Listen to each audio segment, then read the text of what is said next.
जय हिंद साथियों, कैसे आप सभी। मैं नेहा स्वागत करती हूँ आप सभी का आपके अपने परिवार लक्ष्यवादी में। उम्मीद है आप सभी स्वस्थ होंगे और बहुत ही अच्छे से अपने एग्जाम्स की तैयारी कर रहे होंगे। तो साथियों, आज के सेशन में हम लोग बात करने वाले हैं यूपी पुलिस के री एग्जाम के बारे में कि आपका एग्जाम कब तक हो सकता है और आपको जो अब तैयारी करनी है वो किस तरीके से करनी है, क्या क्या चीजें इंपॉर्टेंट हैं जिन पर आपको ध्यान देना है। तो हम लोग इसी चीज पर चर्चा करेंगे। तो वीडियो को आप लोग लास्ट तक जरूर देखिएगा ताकि आपके मन में जो कुछ क्वेश्चंस हैं एग्जाम को लेकर के वो क्लियर हो सके और आपको इन जो आपके पास, आप ये समझ लीजिए कि कुछ दिन बचे हैं, लास्ट टाइम है आपके एग्जाम का। तो लास्ट टाइम में आपको क्या करना चाहिए और क्या नहीं करना चाहिए, ठीक है। तो चलिए हम लोग बात कर लेते हैं। देखिए, अभी आप सभी को पता है कि आरपीएफ की वैकेंसी आई हुई है, एसएससी जीडी का भी आपका रिजल्ट आउट होने वाला है और इधर आपका यूपी पुलिस का जो है री एग्जाम होने वाला है। 3 भर्तियां हैं आपके लिए। जो भी विद्यार्थी आपके वर्दी का सपना देखते हैं उनके लिए 3 भर्तियां इंपॉर्टेंट हो जाती हैं। एक तो आपका एसएससी जीडी, सेकेंड आपका आरपीएफ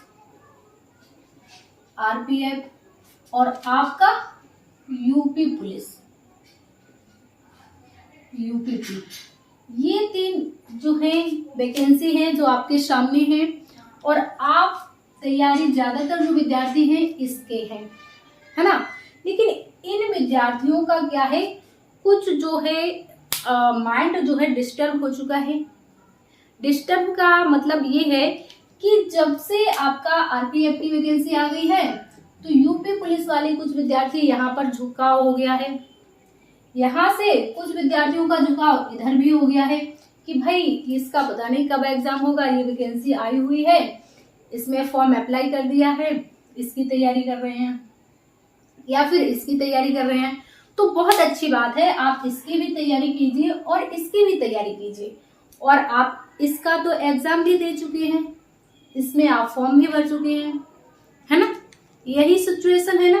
तो देखिए, मैं आपसे एक बात बोलूंगी कि यदि आप उत्तर प्रदेश के निवासी हैं और आपकी जो जॉब है, ड्रीम जॉब है यूपी पुलिस की वर्दी है, तो अभी आप सिर्फ और सिर्फ इस पर फोकस कीजिए। क्यों? क्योंकि इसमें आप फॉर्म अप्लाई कर चुके हैं, ठीक है, और आपका फॉर्म भी एक्सेप्ट हो चुका है और एक बार आप एग्जाम में भी बैठ चुके हैं। तो अच्छी खासी नॉलेज या अच्छा खासा तजुर्बा आपको हो चुका है कि एग्जाम कैसा आएगा। आप उसके लिए बिल्कुल प्रिपेयर हैं कि आपका जो री एग्जाम होगा सेम वैसा ही आएगा जैसा आपका पिछला एग्जाम आया था जो कैंसिल हो गया, सेम वैसा ही आपका री एग्जाम आने वाला है, ठीक है। तो मैं आपसे कहूंगी कि ज्यादा फोकस आप यहाँ पर कीजिए। रही बात इन दोनों की, तो देखिए, यदि आप यूपी पुलिस की तैयारी कर रहे हैं तो मैथ, रीजनिंग, जीएस इसमें पढ़ रहे हैं, वही इसमें पूछा जाएगा आपका। मैथ, रीजनिंग, जीएस, हिंदी यहाँ पर पढ़ रहे हैं, यहाँ पर भी वही पूछा जाता है। तो चीजें तो ये दोनों ही कवर हो जाएंगे ना आपके, अगर आप यहाँ पर तैयारी कर रहे हैं। और एक चीज और आपने देखी होगी कि यहाँ पर कहीं भी यूट्यूब चैनल में या फिर आप ऑफलाइन कोचिंग में भी जाते होंगे या फिर यूट्यूब में जो ऑनलाइन क्लासेस आप लेते हैं, जहां पर आपके लाइव विद्यार्थियों की संख्या कहाँ 5000 10,000 में होती थी, वहां अब 1-2 हजार विद्यार्थी लाइव आते हैं। तो कंपटीशन आप देख सकते हैं कि बहुत सारे विद्यार्थी जो हैं, आपके 50 लाख फॉर्म अप्लाई हुए हैं, उसमें से लगभग 40 से 45, 47, 48 लाख विद्यार्थी पहले ही हथियार डाल चुके हैं, यानी कि बिल्कुल यूं कहें कि स्लीपिंग मोड में जा चुके हैं। उन्हें अभी इसकी मतलब कोई चिंता फिक्र नहीं है, वो इस इंतजार में है कि जब एग्जाम डेट आएगी तब मैं तैयारी कर लूंगा। लेकिन कंपटीशन ज्यादा कितना है, कंपटीशन कितना है इसमें, सिर्फ आपका 1 से कितना 1.5 से मान सकते हैं आप, 1.5 से 2 लाख विद्यार्थियों के बीच, 2 लाख विद्यार्थियों के बीच ही आपका जो है कंपटीशन बना हुआ है। 1.5 से 2 लाख विद्यार्थी हैं ऐसे जो तैयारी कर रहे हैं और वही सिलेक्शन पाएंगे, क्योंकि जो विद्यार्थी तैयारी कर नहीं रहे हैं, अभी आराम से बैठे हैं, तो बताइए कि वो इनसे आगे जो लगातार तैयारी कर रहे हैं, इनसे आगे कैसे निकल पाएंगे? बिल्कुल भी नहीं निकल पाएंगे। तो आप लोग परेशान बिल्कुल मत होइए। देखिए, वैकेंसी आई है आपकी यूपी पुलिस की, बड़ी वैकेंसी है। इस बार आपको एज में छूट भी मिली है, हर बार नहीं मिलेगी, है ना। और ये वैकेंसी पूरी होगी, अगली वैकेंसी कब आएगी आप उसका इंतजार मत कीजिए। यदि आपका सपना है यूपी पुलिस में सिलेक्ट होने का, मैं फिर से कह रही हूँ, तो आप यहीं पर पूरी जी जान लगा दीजिए अपनी और एक सीट पक्की कर लीजिए, क्योंकि अब इसमें ज्यादा विद्यार्थी ऐसे नहीं हैं जितने 50 लाख, सिर्फ एक गिनती है कि इतने विद्यार्थियों ने फॉर्म अप्लाई किया है। 50 लाख विद्यार्थी तैयारी करने वाले नहीं हैं, जिसमें से 2-4 लाख विद्यार्थी तो खेलने कूदने वाले होते हैं, बस शौक में फॉर्म भर देते हैं। बाकी और जो विद्यार्थी हैं सब अभी आराम कर रहे हैं, एग्जाम डेट का इंतजार कर रहे हैं। तैयारी करने वाले सिर्फ 1.5 से 2 लाख विद्यार्थी हैं जो कंटिन्यू तैयारी कर रहे हैं। उसी में से 50,000 विद्यार्थी आपके सिलेक्ट होंगे, क्योंकि कुछ आपके मेडिकल में हालांकि इतने ज्यादा अनफिट नहीं होते हैं। यूपी पुलिस का मेडिकल इतना टफ नहीं होता है, लेकिन रनिंग में काफी लड़के और लड़कियां निकल जाते हैं। तो यहाँ पर अपना आप पूरा फोकस कीजिए। अगर हम लोग यहीं पर बात कर लें कि आपका एग्जाम कब तक होगा, आप लोगों का सबसे ज्यादा क्वेश्चन है एग्जाम कब तक होगा। सबसे ज्यादा पूछा जाने वाला क्वेश्चन और हर किसी से पूछा जाने वाला क्वेश्चन यही है कि भाई कोई मुझे एग्जैक्ट डेट बता दे कि मेरा एग्जाम कब तक होगा। तो देखिए, जून में आपका चुनाव का रिजल्ट जारी होगा। जून लास्ट तक मैंने बताया था, जून लास्ट तक तो अभी चांस नहीं है, और जुलाई में भी आपका, देखिए जुलाई के लास्ट तक हो सकता है आपके एग्जाम डेट कंफर्म हो जाए या एग्जाम डेट आ भी जाए।